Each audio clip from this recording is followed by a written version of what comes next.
on YouTube, Facebook, Twitch, and D Live and Twitter. So really quick, I'm just going to check the quality of the sound before we get started here. So let me get this pulled up and just listen to myself for a moment. Yep, so we're good. Now what I can do is I can actually start the presentation that I wanted to discuss now. Oh my gosh, I need to stop this. It was playing the Twitch audio at the same time, so that's what kind of caught me off guard there. But let's see.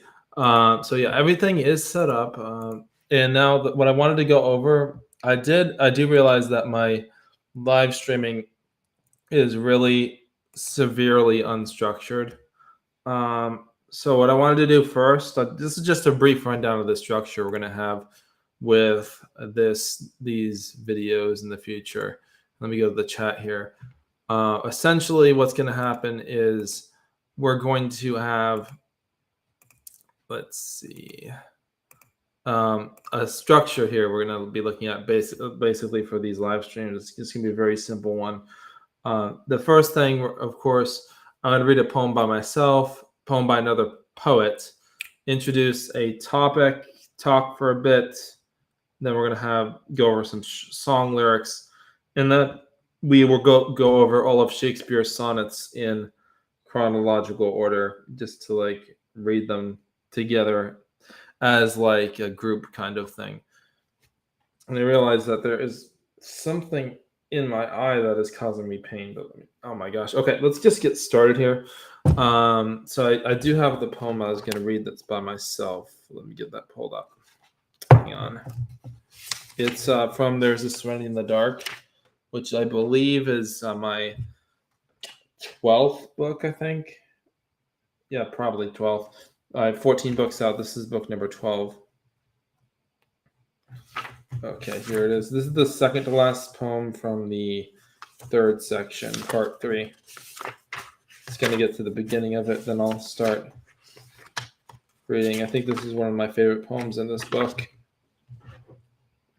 And of course, this book, There's a Serenity in the Dark, it largely centers around the character Serenity again, who is a character who is, of course, the storyline here is that she is resurrected, at least metaphorically, and then she goes around meeting with several different characters, some of whom she met during her life, and some of whom are new characters.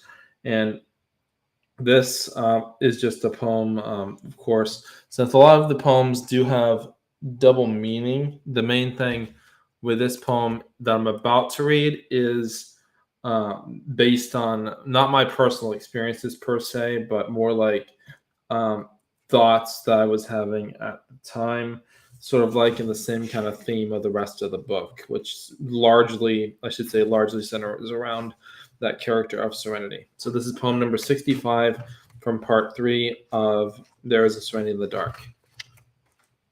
In my brain, search it, and you find a light that you never knew would shine. A broken shackle that fell off your own body. A constant reminder that all of us will die. Movements through song and the world exploring every part of it, but never finding what you desired more than anything. And my cat is walking around making noises.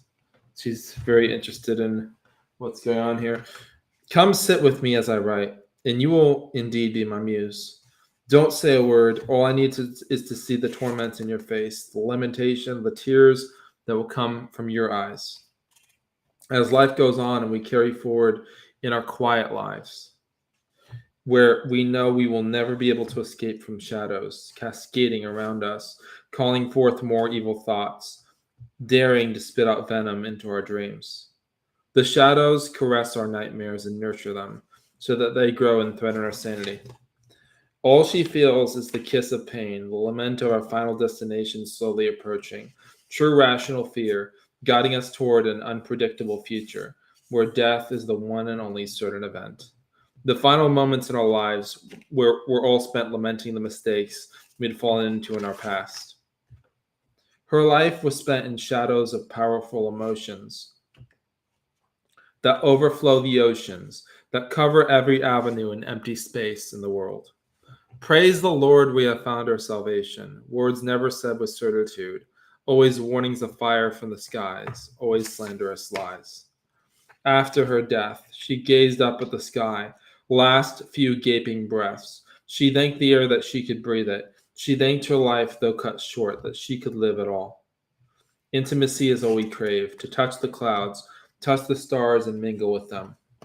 Every sensation we feel, bitter or sweet, is drenched in the same taste, a taste of life and vigorous breath. Hold me close as I fall asleep for the last time, and only God knows if I will once again arise. Kiss me deeper than the last time you kissed me. Hold me closer than any lover. I will let you take me over as the drops of rain fall over our sweaty faces and drench the world around us and we flee into our car. I will hold you in the sadness of the night that passes slowly. I will hold you as a light in my hands that guides me through poverty. When I have no more breath, love will breathe for me. When I have no more words to speak after the panic attack, and my heart feels like it will break, love will speak for me instead. Families are broken so easily, life destroyed. Love overturned, happiness overruled. You understood me without the need for words. You healed me when I didn't notice I was dying. When the world falls apart, only charity will mend it back together. The voice of God is heard quietly in the woods at night, when no other voice is heard, less than a whisper, more than a myth or metaphor. But somewhere in between. I mourn when I think about being away from you. I bring all things together in perfect balance. With the words I write on this page, with the wrath that unfolds, and I recreate you, and the anger disappears. And let's make sure the stream is healthy for all our platforms. Yes, we're good.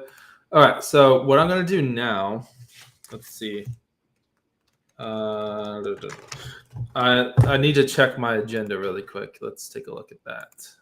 Hang on. I do have an agenda. So then I just wanted to read a poem from another poet, which I actually haven't picked yet. So this should be like, I should be very strict about keeping the format the same each stream, just so I can, have a consistent thing going on. But let's take a look at this. Hang on one second. Let's see. Okay, so I just need to pull up. I'm going to do Henry Wadsworth Longfellow. I just need to pull up a poem by him.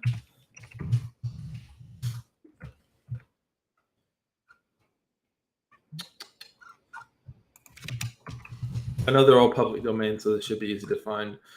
Next time I will be more prepared with having the poem in front of me.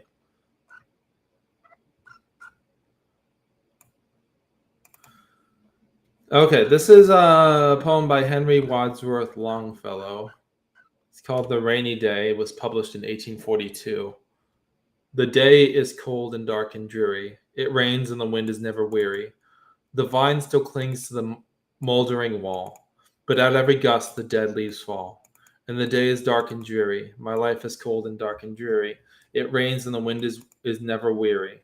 My thoughts still cling of the morning past, but the hopes of youth fall thick in the blast. In the days are dark and dreary. Be still, sad heart, and cease repining. Behind the clouds is the sun still shining. Thy fate is the common fate of all. Into each life some rain must fall. Some days must be dark and dreary. Which that poem is really symbolic and deep, yet at the same time very self-explanatory with the meaning behind the poem. Essentially, what I see with that poem, the main gist of that one, of course, is like the fact not just that there's suffering in life, but that there's mortality, and it compares it to the nature of the day itself, and like as far back as you can go with the written language, with poetry being a thing, and poetry is some of the earliest language we've seen written down, at least. As far as I was saying, as far back as we can go, you do see these kind of metaphors used where they compare these kinds of things that are really, the thing with a metaphor is that it gets at a deeper level of meaning by the fact of comparison, really, because it makes someone think about the differences. So that's what I had to say about that poem. Now let me go ahead and pull up another one. This is going to be by Emily Dickinson. I feel like I pull up all the same kinds of poems all the time. And yeah, if anyone comments on this stream, I'll definitely see it and shout you out in the comments. But hang on, let me pull this up. This is from Poetry Foundation website. This is by Emily Dickinson. Tell the truth, but tell it slant. Tell the truth, tell all the truth, but tell it slant. Success in circuit lies, too bright for our infirm delight. The truth's superb surprise. As lightning to children eased, with explanation kind. The truth must dazzle gradually, or every man be blind. Let me see if I can actually share my screen. Hang on. Let's see. Is that even possible? Share screen. Let's share. It's going to be this screen, not my Spotify screen. It's going to be this one. Not going to share the audio, but let's see. Here we are. Oh, that's the wrong tab here. This is it. So tell the truth, but tell it slant. Success in circuit lies. Too bright for our infirm delight, the truth's superb surprise. As lightning to the children eased, with explanation kind.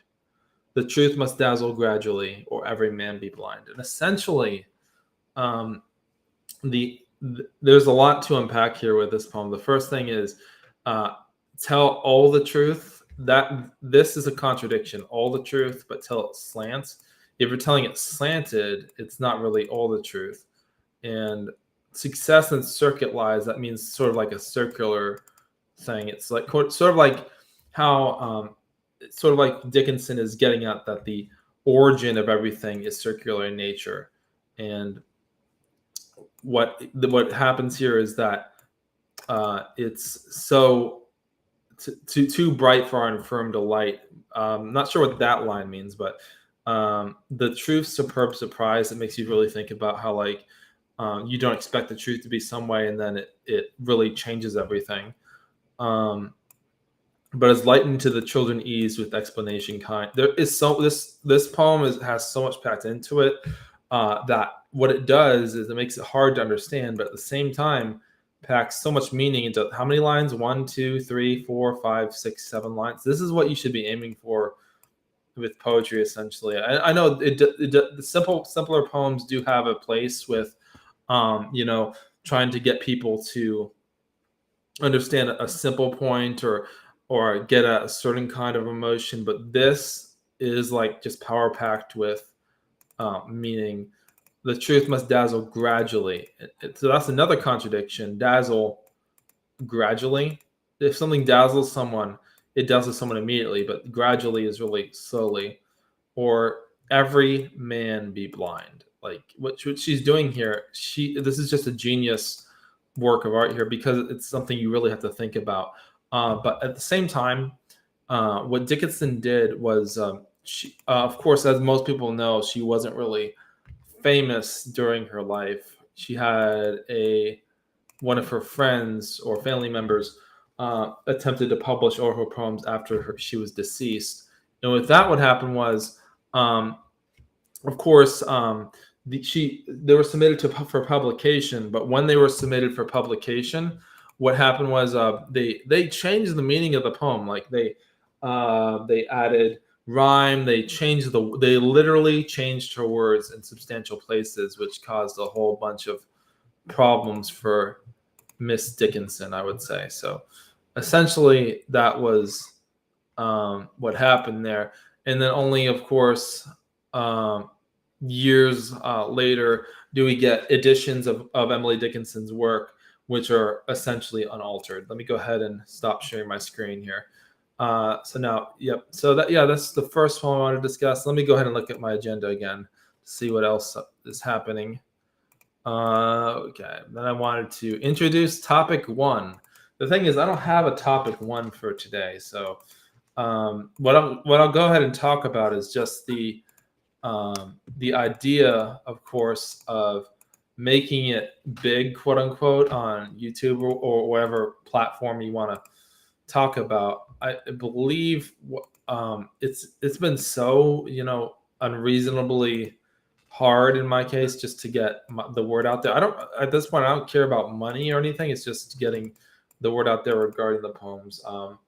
So I feel like there are so many things that I can do, and my main limitation here, first limitation was COVID, the whole everything being shut down, and then now when things open up, I just got married, of course, and don't have as much time as I had before. So it's just try and have a full-time job on top of that. So really, poetry and art is what I'm passionate about, but it's just finding the time to do the things I want to do, and also let's see. Um, yeah. So what I would say is that a lot of people think like that poetry is some kind of old, like inaccessible art form. I feel like it should be something that everyone should be passionate about, because when you understand what it can be used for and what it can be used to communicate, in some cases poetry can be used to communicate the same exact things that songs are used to communicate. That's why it's such a powerful art form that really cannot be underestimated, that I would say. And let's go ahead and move into the next subject here. And of course, I wanted to look at some more song lyrics, because that's something that I love to do, actually. So let me go ahead and pull this from my other tab here. Let's see. Let's put this in a new tab just so I can share it. Oh, it's screen 2. Let's put it on screen 2. This is a little bit confusing how to work this. I do have 2 monitors, but let's see. Okay, this is a Fast Car by Tracy Chapman, which was actually a song. Let's see. I didn't know this earlier, but her appearance on the Nelson Mandela's 70th birthday anniversary tribute was the catalyst for the song becoming the number 10 hit in the United States, peaking at number 6 at the Hot 100, and a top 10 hit in the United Kingdom, peaking at number 4 on the charts. So essentially, this song is a really powerful song that just wanted to talk about for a bit. And it's mostly limited in instrumentation, just like acoustic guitar, but in some ways the limited things are having things limited is the sort of the best way that you can do things, essentially. So let's see, how do I get this fixed? There we go. Okay, so I'm going to look at this. It's going to read the lyrics. Of course, it's normally sung, but with these kind of things, we're doing it over just text, and you have to read it. Okay, so this is her song. So from 1988 or whenever it was. You got a fast car. I want a ticket to anywhere. Maybe we can make a deal. Maybe together we can get somewhere. Any place is better.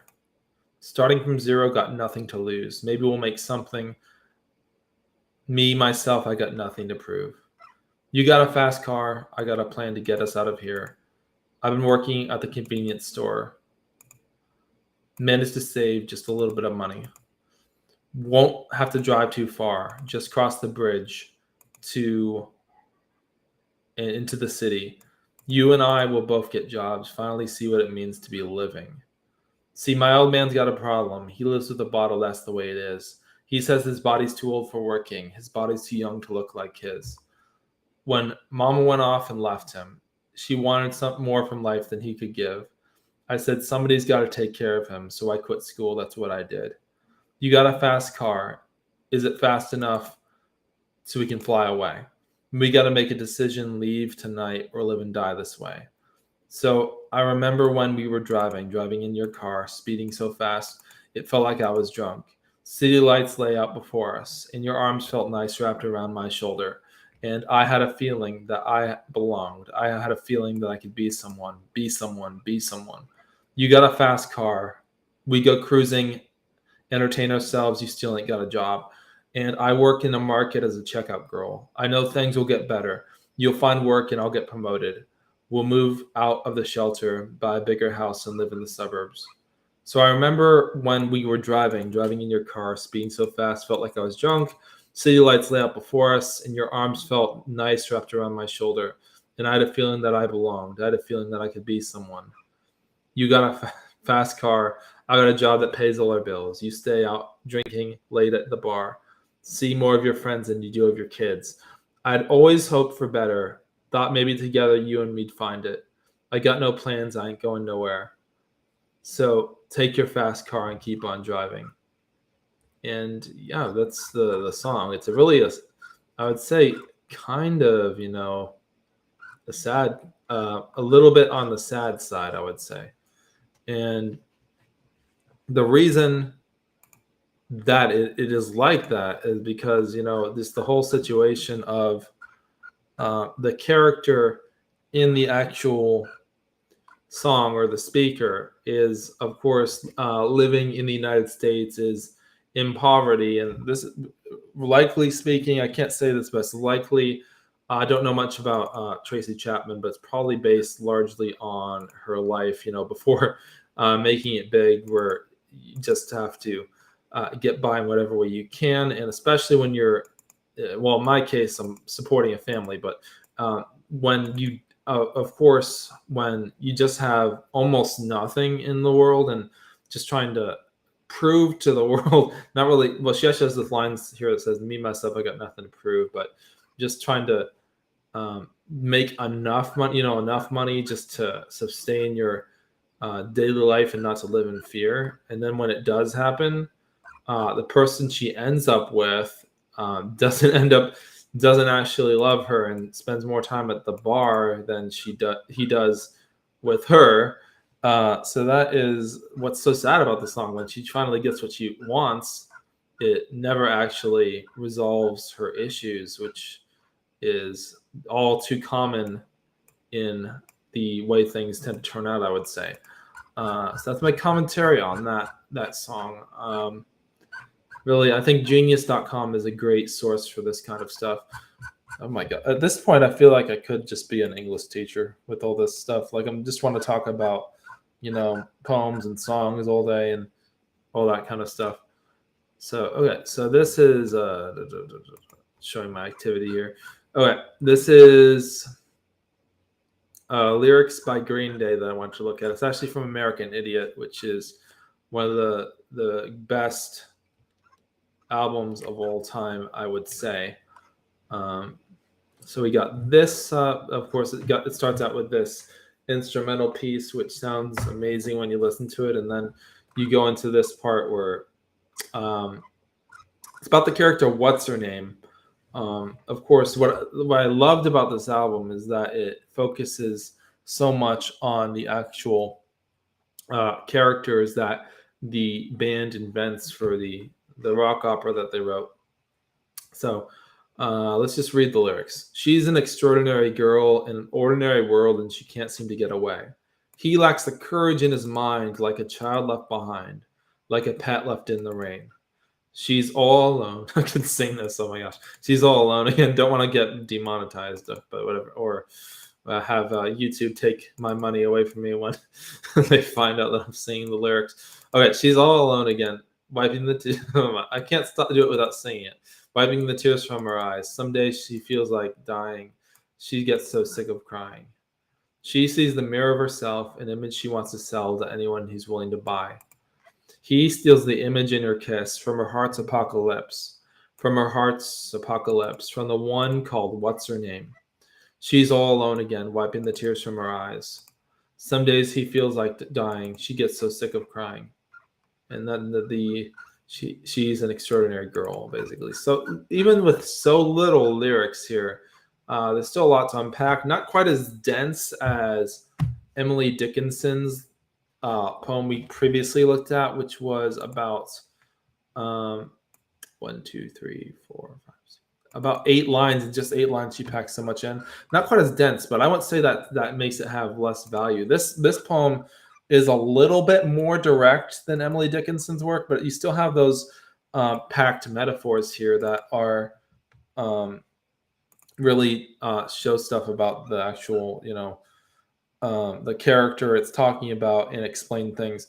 Of course, that you have the contrast here between Extraordinary Girl and Ordinary World, and she's trying to, of course, get away from that kind of situation that she's in. And then we have the other character who is Jesus of Suburbia, lacking the courage in his mind, like a child left behind, like a pet left in the range. So essentially, what this is saying is that what's her name has what Jesus of Suburbia lacks, and this is really significant because it develops the character. Because the end of the album, what ends up happening is Jesus of Suburbia sheds his alter ego, Saint Jimmy, who is there. It's revealed that towards the end of the story that they're actually the same character. And what happens then is there's this metaphor about I'm not Jesus of Suburbia, but it's actually Saint Jimmy ending his own life. And how that happens is it's a metaphor. It's a metaphor for that. But what really happens is it's Jesus of Suburbia getting rid of his alter ego and just becoming that one character and having a mundane life, working a desk job, forgetting the revolutionary spirit of what's her name, who he used to admire and used to be in a relationship with, and they used to be together. But then when they get so separated, he no longer remembers her name, no longer remembers the revolution of his youth. And that's essentially what's happening here, which is why I do see a lot, even though the story, even though it's not really much story content, but the story of these songs, I can actually really see, I can definitely really see a this turning into something like, a sequel in the future. That's if it's done right, because I can see the way Green Day's been putting out albums now, they could severely mess this up, but they just got really lucky, of course, with this album, with the way it portrays the characters, with the way that the song is, all the songs pretty much are catchy and everything. So like I can see them putting out American Idiot 2, and then if it just sucks, I mean, that would be horrible. But let's see. And then you have the contrast of her wiping the tears from her eyes, but at the same time getting so sick of crying. Then this is my favorite lines in this whole poem. Verse 2 is my favorite, I would say. She uses the mirror of herself, an image she wants to sell to anyone willing to buy. So really, it's a self-confidence issue here, seeing that she wants to sell herself to anyone who can take what she can give them, whether that's in like a romantic sense or even like just a sense of having an like a employment sense, that you want, that no one else pretty much can see the beauty in the her art form or her expressions. And then you have Saint Jimmy, or Jesus of Suburbia, saying here about him. I should say the speaker of the poem saying about Saint Jimmy. He steals the image in her kiss from her heart's apocalypse, from the one called What's Her Name. So this is another contrast. You have her having doubts about her image, and then he steals her image. And then this line is the most baffling and the most interesting line in the whole poem. From her heart's apocalypse, like the end of her heart. Like it's sort of like when you think of an apocalypse, you think it's the end of the world, but there's really a lot of religious and a lot of metaphorical stuff packed into the word apocalypse. So essentially, what that is discussing is the fact that the character is oops, what, oh my gosh, just left that page. Where was I? Let's get back to here. The character, what's her name, is seeing, of course, the collapse of everything really she cares about. When you think about your heart, that's what you care about, like her self-image, the way, in a sense, there's like a hierarchy of needs here, and the most important thing is that you're loved and understood, really, I would say.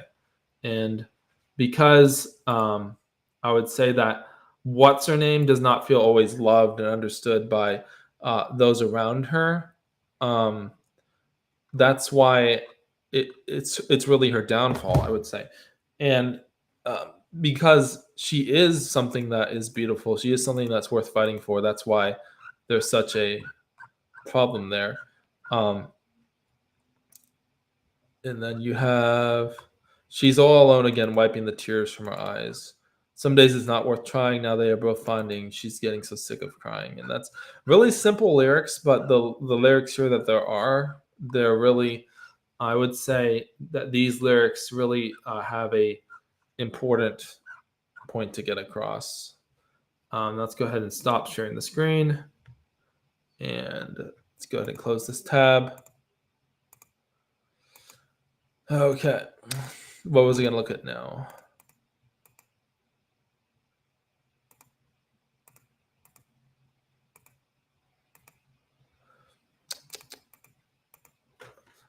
Okay, next on my list of things to do. Let's go ahead and pull that up. Hang on one second.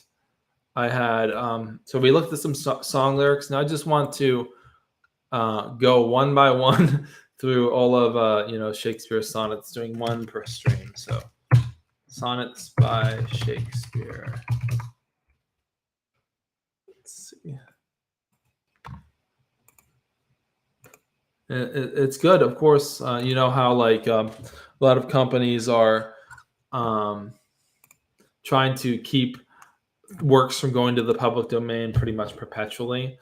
What I like about the public domain is that it stimulates a growth, both intellectual and all that kind of, the people taking people taking other people's works is a really good way to stimulate, growth of the art form, whatever art form you're talking about. Let me go ahead and look at this poem here. I'm going to share my screen in a moment, but I do have to get it pulled up. So let's see. Okay, now I'm going to share the screen. It's going to be screen number 1. Okay, I don't think I've read this before. So this is going to be everyone watching me reading this for the first time. From fairest creatures we desire increase, that thereby beauty's rose might never die. But as the riper should by time decrease, his tender air might bear his memory. But thou contracted to thine own bright eyes, feedest thy light's fame with self-substantial feel, making a famine where abundance lies, thyself thy foe, to thy sweet self too cruel.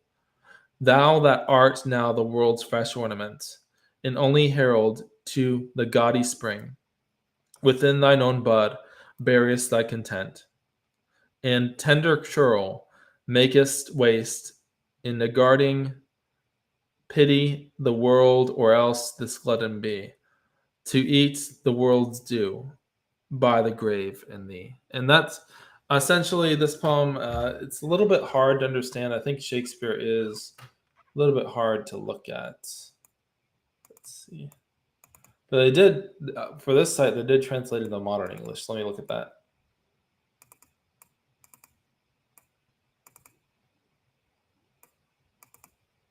Let me just read this myself silently. So you think Shakespeare is actually written in modern English, so you think you'd be able to understand it, but no, that's not the case.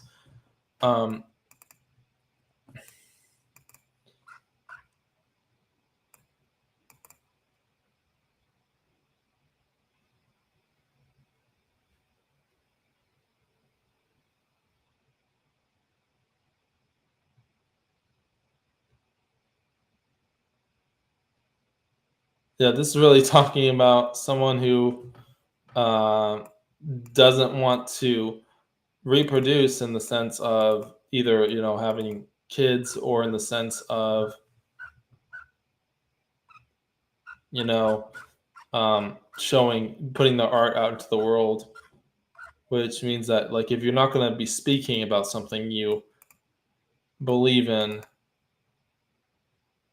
you are really going to lose what you have, I would say.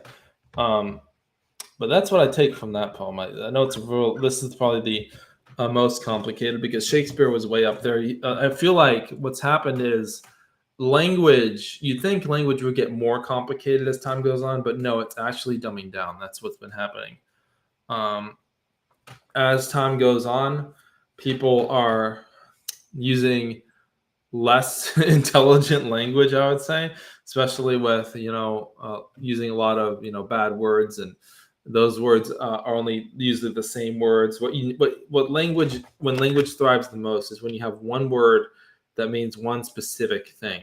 When you have one word that literally means everything, like it destroys the language. But here with Shakespeare, he's very precise with the words.